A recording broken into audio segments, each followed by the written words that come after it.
Hey guys, welcome back. और आज की वीडियो में बहुत ही इंटरेस्टिंग तुम्हें कुछ सिखाने वाला हूँ मैं, और वो है इंटरैक्टिव रीडिंग।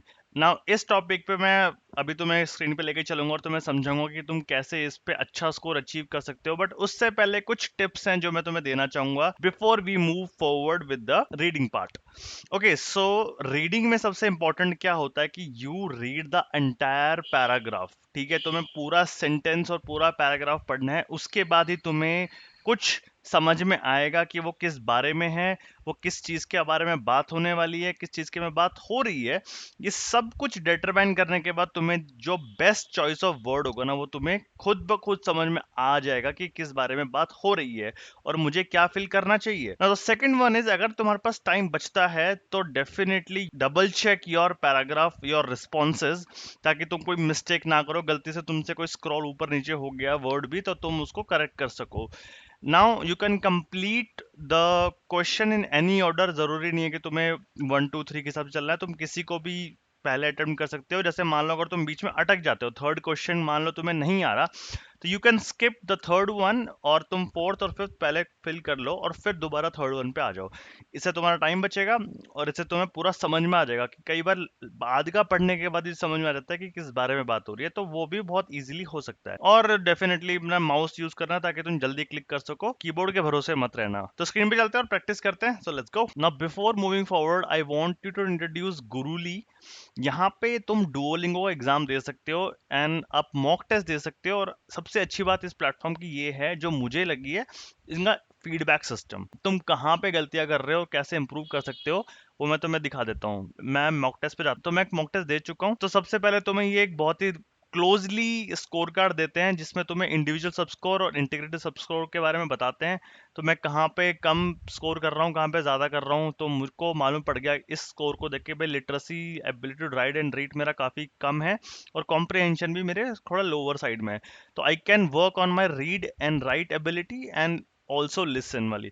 तो इससे मेरे को अपने बारे में मालूम पड़ा कि मैं कहाँ पे इंप्रूव कर सकता हूँ। नॉट ओनली दिस, मैं अगर यहाँ पे वॉच और आंसर भी क्लिक करता हूँ, तो मुझे हर एक क्वेश्चन जो मैंने इनपुट किया है उसका आंसर भी दिखेगा।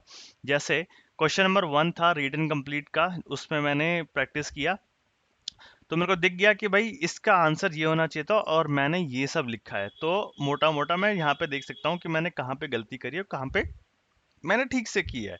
तो this is okay. Now question 2 same.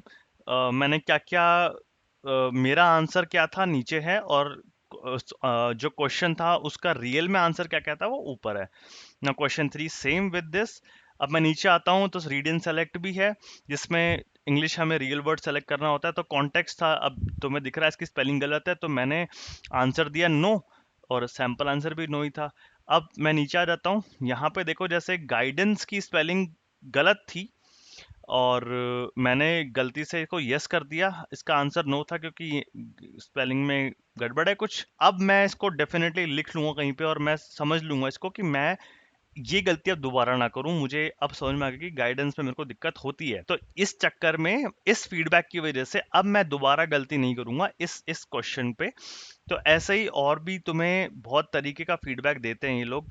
जैसे फिल इन द ब्लैंक्स में भी तुम्हें फीडबैक देंगे कि तुम्हारा सैंपल आंसर क्या था और तुम्हारा आंसर क्या था, डेलीगेशन डेलीगेशन। और मैं नीचे जाता हूँ तो यहाँ पे भी जो मैंने लिखा, मान लो ये फोटो थी और फोटो में मैंने आंसर जो लिखा उसमें इसने मुझे वर्ड काउंट बता दिया, जो कि इसने मेरे को ये बता दिया कि भाई ठीक है।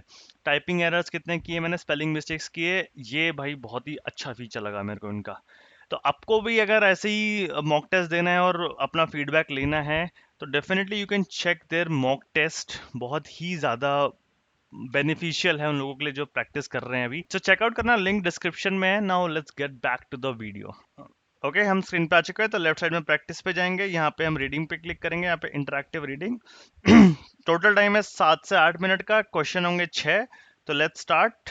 ज़्यादा टाइम वेस्ट नहीं करना हमें क्योंकि टाइम काफ़ी कम है, और भाई 9 वर्ड्स हमें सेलेक्ट करने हैं। और बल्कि मुझे ईजी लग रहा है क्योंकि पैराग्राफ बहुत छोटा है, तो एक वो फटाफट से मेरे को वैसे पढ़ लेता हूँ, उसके बाद वर्ड सेलेक्ट करेंगे। So fire fighters are the people who fight fire on nearly daily basis या रेगुलर। हाँ, तो नियरली डेली बेसिस होना चाहिए यहाँ पे। They work for fire department, which are organization of trained professional that keeps the community safe from fires. When a fire breaks out, अब मुझे breaks कैसे मालूम पड़ा, क्योंकि मैंने जहाँ पे रीड कभी भी किया है फायर के बारे में तो फायर ब्रेक होती है, तो this is how I know कि ये ब्रेक आएगा यहाँ पे। तो रीडिंग इज वेरी इंपॉर्टेंट। आप कुछ भी आर्टिकल पढ़े हो, न्यूज़पेपर पढ़ो, तभी तुम्हें समझ में आएगा कि किस चीज के साथ किस चीज को जोड़ा जाता है। ठीक है। Fire fighters enter building to look for, यहाँ पे फॉर आना चाहिए क्योंकि usually they look for people and pets to rescue them and put. अब पुट क्यों आया, क्योंकि पुट इज लाइक फायर को रोकने के लिए बोलते हैं कि पुट करना उसको, तो इसीलिए रीडिंग इज इंपॉर्टेंट। मैं बहुत इम्फेसिस कर चुका हूँ, बार बार नहीं बोलूंगा। अगर रीड करो भाई, रीड करो, बुक रीड करो, न्यूज़पेपर रीड करो, आर्टिकल्स रीड करो, बस पढ़ना शुरू करो। जितना तुम रीड करोगे तुम्हें सेंटेंस फॉर्मेशन खुद बस खुद समझ में आ जाएंगी ना। The seventh one is out fire to prevent it from spreading. They also conduct regular, या फिर ऐसा कुछ होना चाहिए, they also conduct several uh, drills and inspections to keep the businesses and agencies safe। ठीक है, नेक्स्ट चलते हैं। ओके सो एक गलती कर दी मैंने, एट्थ वन में फायर आना चाहिए था, also conduct fire drills. Okay okay, got it, यहाँ पे फायर होना चाहिए था। चलो जी, नेक्स्ट आ गया है। नेक्स्ट है हमें बेसिकली बीच में जो पैरा है वहां पे एक को सेलेक्ट करना है, तो कर देते हैं। ओके सो इस वाले क्वेश्चन में बेसिकली क्या करना है ना, तुम्हें ये तो तुम ऑलरेडी पढ़ ही लोगे पहले वाले क्वेश्चन के अंदर, ये वाला तुम्हें पढ़ना है, उसके बाद तुम्हें इस बीच वाले को सेलेक्ट करना है। तो मुझे पढ़ने के बाद ऐसा लग रहा है कि ये वाला होना चाहिए, तो let's go. Okay nice, next करते हैं। अब हमें सेलेक्ट करना है, बेसिकली हाईलाइट करना है जो भी टेक्स्ट हाईलाइट करना है, मैं जो इस क्वेश्चन का आंसर देता हूँ। In addition to knowledge and physical fitness, what other skills are important for fire fighters to have, ये वाला आएगा। देखो यहाँ पे लिखा हुआ है in addition to physical skill, यहाँ पे ये क्वेश्चन लिखा हुआ है फिजिकल फिटनेस, और यहाँ पे फिजिकल स्किल्स लिखा हुआ है, and knowledge fire fighters have to have strong social skills.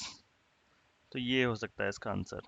यार देखो टेक्निकली मेरा आंसर ठीक है, बट यहाँ पे बस मुझे हैव नहीं लगाना चाहिए था, तो ये वन वर्ड आंसर था, तो गॉट इट। नेक्स्ट चलते हैं।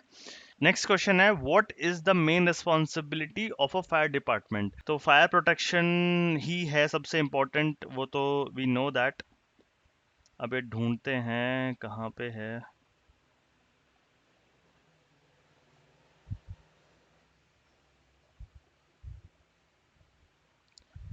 ठीक है, ओके सेलेक्ट द आइडिया। सो इस वाले में हमें सेलेक्ट करना है, मतलब बेसिकली तुम अगर पूरा पैरा पढ़ लेते हो तो तुम्हें इसको समराइज करना हो तो तुम कौन सा वाला चूज करोगे। इसका बहुत सिंपल सा तरीका ये है कि कुछ जो ऑप्शंस होते हैं ना वो बहुत ही ज्यादा रिलेटेबल ही नहीं होते, मतलब वो बात ही नहीं कर रहे होते इसके बारे में, तो उनको एलिमिनेट कर दो, और जो बच गया जो जो कि लास्ट ही बच जाएगा, जो जो तुम बहुत इजीली फिगर आउट कर सकते हो कि यही है इसका आंसर। तो जैसे मैं दिखा देता हूँ, फायर फाइटर्स वर्क, ठीक है, तो ये तो बिल्कुल ही सही लग रहा है। ठीक है, मतलब ये तो बिल्कुल ही परफेक्ट लग रहा है। फायर चीफ रिस्पॉन्सिबल, देखो फायर चीफ की बात कर दी, तो फायर चीफ की कहीं बात नहीं हो रही पूरे पैराग्राफ में, तो ये एलिमिनेट हो गया। Not every fire fighter is employed full time, देखो फुल टाइम की बात हो रही है यहाँ पे, पोजीशन की बात हो रही है, पार्ट टाइम बेसिस की बात हो रही है, जो कि यहाँ पे कोई मेंशन ही नहीं है, तो एलिमिनेट हो गया।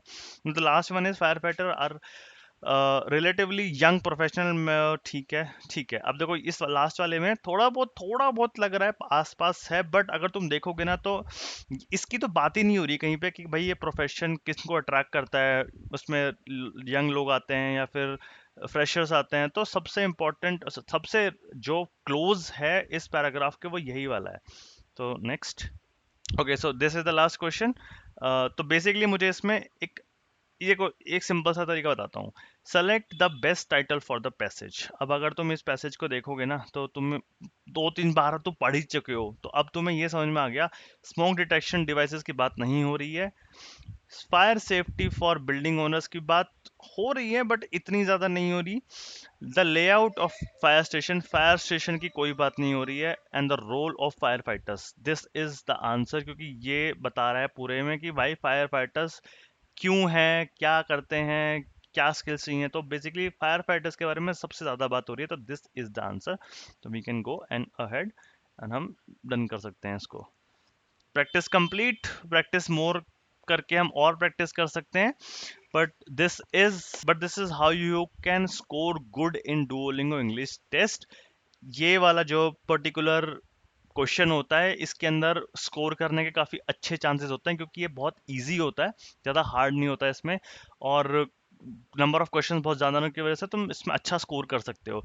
और इसमें एक अच्छी बात ये होती है ना कि जैसे मान लो तुम गलती कहीं पे कर देते हो, तुम अपने आप को करेक्ट कर सकते हो अगली बार। Thank you for watching. अगर तुम्हें ऐसी और प्रैक्टिस करनी है विद गुड फीडबैक सिस्टम और जहाँ पे तुम्हें बहुत कुछ बताया जाए, तो चेकआउट गुरुली इन द, मैंने लिंक डिस्क्रिप्शन में डाल दिया है, वहां पे आप मॉक टेस्ट दे सकते हो जाके। थैंक यू, सब्सक्राइब कर देना नीचे। I will see in the next one.